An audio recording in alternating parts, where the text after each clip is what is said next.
road vlogs and just an example of comic life. So I look like hell. I know I have raccoon eyes right now. My eyeliner is all kinds of smeared. I'm driving through Arizona, and this is a real moment as a comic. Look, a lot of my poverty mindset is a real thing, and this is an example. So I live life on the edge. I have a gig in Arizona today. I'm driving through Arizona. My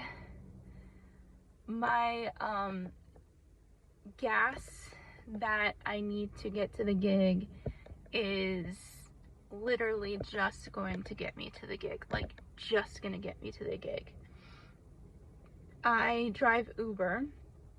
Completely forgot that on Saturday you can't cash out until 8 p.m.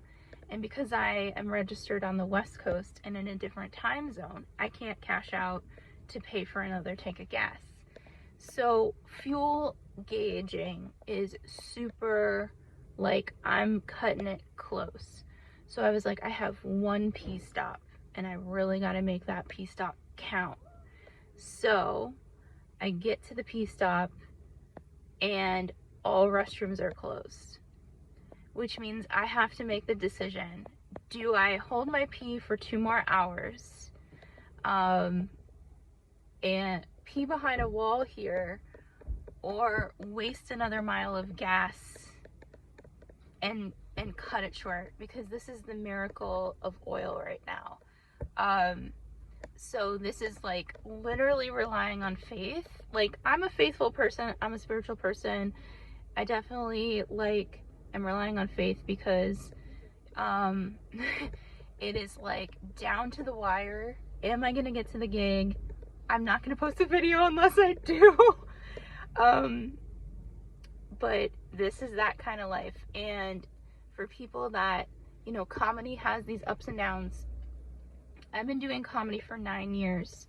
I love doing stand-up comedy, but these are the kinds of things where, like, it's not for the faint of heart, and it's these kinds of things that you just kind of live through, and you pray and you hope, and every hurdle you're like, how am I gonna get through this hurdle today? And I know everybody's like living that kind of life too. So I'm still going for my goals and my dreams. I am headlining this event, so it's like even extra pressure, because like when you drive to long gigs, you're like, A, I want to make sure that the people coming to see me, like, I'm at my best energy. B, like, you know, hope, you know, I want to get there. And so these are the kinds of things that I face on the road. Challenges of the road 101. I'm gonna post this video after the fact because this is definitely a Mercury retrograde story. So for anybody joining me, I'm a comedian, I'm an astrologer, tarot card reader, and, you know, also I would live in Los Angeles. It's one of the most expensive places to live, and during the day I Uber drive. So when I made the decision to go on the road on July 24th, I made it prior to July 24th of 21, but I basically left everything behind and lived in my car and went across the US. And I also was in a major car accident in early 2021. So, I mean, yeah, 2022, I left Austin, Texas. 2021, I had a really bad car accident. And as a comic, like, I've learned the best being out on the road. In LA, I am a solid open micer. On the road, I'm very lucky to get paid to feature and headline as a comic, and it's such a I'm so grateful to be able to do that. But when I made the commitment to the road, I had no idea what would come. I mean, gas prices were so insane that I legit drove across the country, and I was like, well, if I need to stop in a city and like bus tables or something like that because gas prices are too high, and even if my bank account dipped into the negative, for some reason I would always have just enough gas to drive an Uber shift in that city, or just enough gas to get me to the next city, or I would get a paid gig. Like, all of these things would like fall into place, and I don't know, like, I cannot tell you how I did that. I cannot, it's really just freaking faith, because I'm literally just a regular human off the street. I'm, you know, I'm just a regular human that loves to do stand-up comedy. So this is such, like, I'm grateful that I got to this gig. I don't know what this gig is going to I don't even know, like, I'm just excited because clearly, like, this is going to be a really cool experience, and I'm going to learn a lot from it, and I love doing this, and that's why I come on the road, because sometimes LA can be so, like, up and down that when you come on the road, it really does bring out the exact reason why you do stand-up comedy. And now I wait here for 4+ hours. So all that hustle to get to the gig, and also, like, just to wrap it up, like, when you're traveling for comedy, also you'll like be so like, I gotta get there, and then you get there super early. And I always try my absolute best to plan several hours like window, just in case something goes crazy, because I will tell you, I have seen, like, at this point I've driven around like through snow, hurricanes, tornadoes, shout out to Texas for that one. I mean, ice storms, which were really tough. I mean, LA this past week was underwater, which was terrifying. And it's not so much that LA was underwater that was terrifying, it's that people in LA are just not equipped for that, and they have no idea. You cannot drive $100,000 car through a foot of standing water. You just can't do that shit. So it's just like, oh, and also going like 25 miles above the speed limit. It's wild. Like, but if there's any car people out there, if anybody can explain to me how a car that legit had a calculation of 304 miles to go was able to do like 420 plus miles, plus I worked that so it was even less. I don't know, maybe there's like a gas gauge that I don't know about or something like that, or like some car person will be like, oh yeah, your fuel, blah blah blah, because I am completely floored. So if there's like a car person out there who can explain this to me, that a car calculated well over 100 miles, maybe a comptroller, who knows? If somebody can explain the physics behind that, let me know. I do know two things that I did when I did this drive. It is 50 degrees outside, and I have driven this route so many times for gigs, and when it's like 115, 117 plus, you just see your gas gauge like dip in the first like 2 seconds of drive. I mean, well, not 2 seconds, but like you just like have to fill up your tank like 4 times, and then 4 times the amount. The other thing is with my air, like I just did not open my windows. I only opened my windows like once because I was like, maybe that puts drag on the car. I don't know if that's an old wives' tale or old auto person's tale. And I did not turn on the air at all. So I was just like, let the natural air like just be itself. It's cool enough outside. And I don't know if that was a game changer, but even when I went through like the mountains, like soared through. So please, somebody, some car person, explain this to me. And also shout out to my car maker. I will not share that on here, but I am like, wow. It's pretty cool. Seats, just saying. I mean, he's still surrounded by 3 white women, so that's cool. Charlie Jr., everybody! Give it up for Charlie one more time, saying all the shit I've been drinking. You guys ready for your headliner? She is fucking amazing.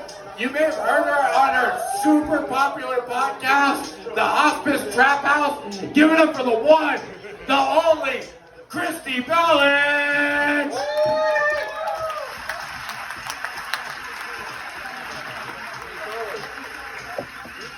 Hello, how's everybody doing tonight? Good. Give it up teaching Arizona about Jews. Yay! That, you know? It's kind of like saying, oh, this is the algebra to the sacred feminine geometry. Like, that's what we're saying. I'm sorry, I'm too close to you guys. I don't feel comfortable. Need to back up. It's not, for one thing, you fucking misogynist pig. Are you a United States veteran? Jesus. What fucking Peterbilt truck yard did you come from? You're fucking flannel. Why don't you show me your bald hair? You're fucking, why don't you just, the thing is, you know he's rocking a pocket rocket. That's the thing. At the end of the day, what's your fucking name? What's your fucking name, asshole? What's your name? What? Oh, I thought you said Kanye West. I was like, oh, this guy has a sense of humor. What do you do for a living since you're so into my camel toe? He doesn't have an answer for that shit. He looks like fucking Wally the Walrus there with that fucking, do you ever, so are you off shift right now? Oh, you're looking, the thing is, this is the guy that's online, and his name is QAnon, and then there's just a frog emoji next to his name, and then he comments below, women don't deserve to have any love, you know? You're the guy that goes on YouTube that tells women they're not funny. Like, you're that motherfucker. I'm glad that we got to meet face to face, because here's the thing, I've been knowing you for years. Oh, now you're watching me like you're a fucking you're the intel for the NSA right now with your fucking eyes. Okay, go back to your seat. I don't want to have any time for you. Unless you want to crawl back. He looks like one of those guys that lives in one of those caves that you drive past on the 10 that have all the graffiti. That's what lives there. He's coming back now. Now he's looking coming back with walrus sounds. Thank you. Go back to your Rudolph home, the red-nosed reindeer.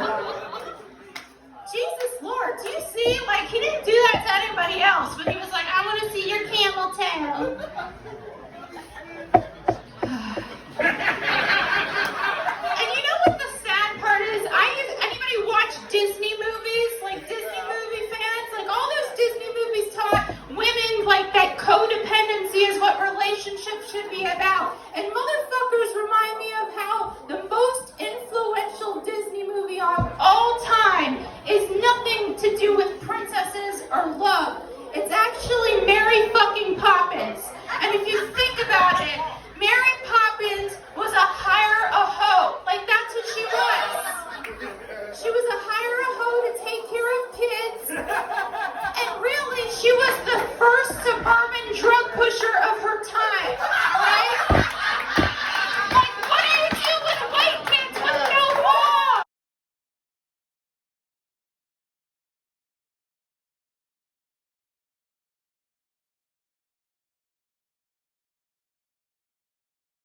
All in all, the story has a happy ending.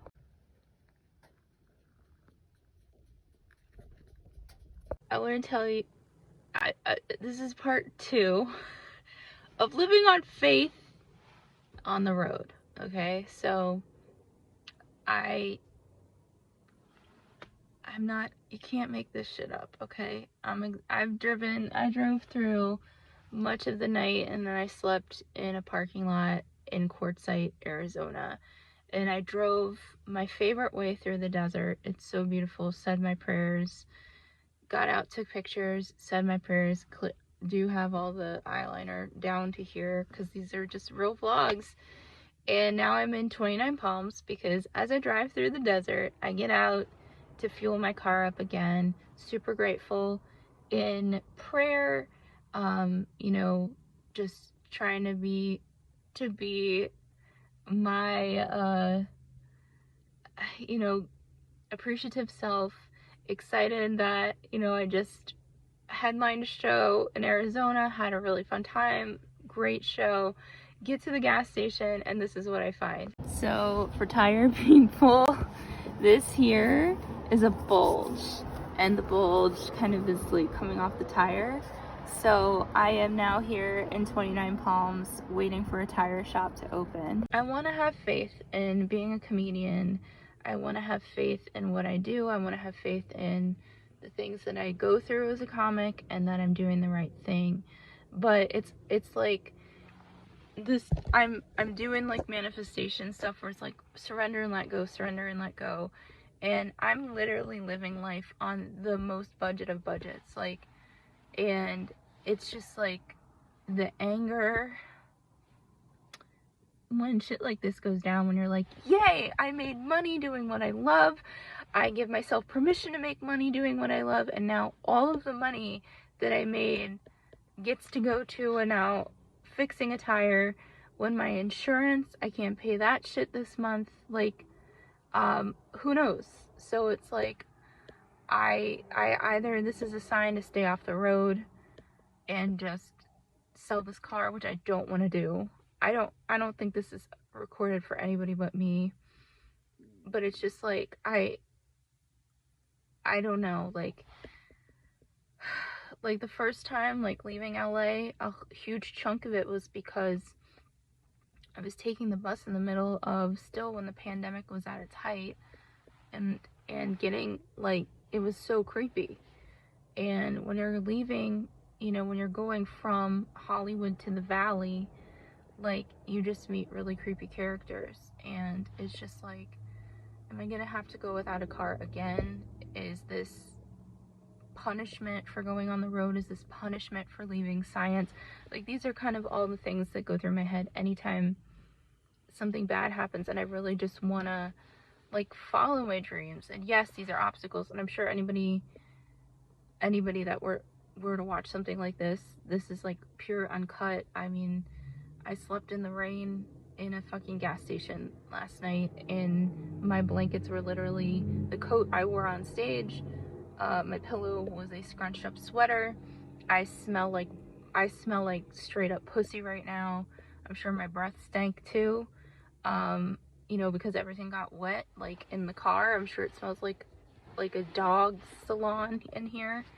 On the flip side, I'm in 29 Palms, which I miss so much. And it's hard, it's like bittersweet to be here because I used to live here, but it's just like, and you can hear my stomach growling because it's like, you know, what more can I do as a comic to just, it's like, Patrice O'Neal had this thing that he said, like, can just things be like a lot less bad? Can things just be a lot less bad? Like, I've done enough suffering. Can we do a lot less, you know? And I just, it's not that I'm trying to feel bad for myself, and I know that this is like a video like that, but it's just like, I just want a burrito. I know that sounds crazy, but I just want an egg and cheese burrito. And to be able to sit in Joshua Tree and write my comedy before I head back to LA. And I was so excited when I got to the gas station. I was like, oh my God, I get to go to Joshua Tree and get myself some eggs and have a really nice day and record my podcast and maybe a TikTok or two. But then it's just like one of those things where it's like, nope.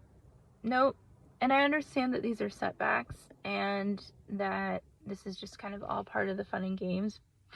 It's not really fun and games when it's just like, how much more do you, like, how much more? I know that the universe only gives us what we can handle, but it's like, you know, it's all like, for me, like, my thing is money. It's always like, and I know that, like, oh, people go like, life is not more than money. And weirdly enough, when I was driving through the desert, I was thinking about my car accident, because I bought my first car here in 29 Palms, literally in walking distance of this tire shop. And it meant so much to me because it was the first time in life where I had a writing job at the time, and my writing job qualified me for the car. And to me, it was like a fuck you to anybody who ever looked at me like your words don't matter, or being a creative is not a real way to make money. And it afforded me a house here, and it afforded me a car, and I was driving through like the back way through the desert. Rice Road, for anybody that ever drives through the desert, and it's kind of like a cutoff. It could take you to LA. Well, it could take you through the desert of Joshua Tree, or it could take you to Vegas, kind of like the back way. So I was driving through and I stopped because it was a pretty dense fog through the mountains, and I was saying prayers, and I was like, why, you know, universe, would you have me have a really bad car accident where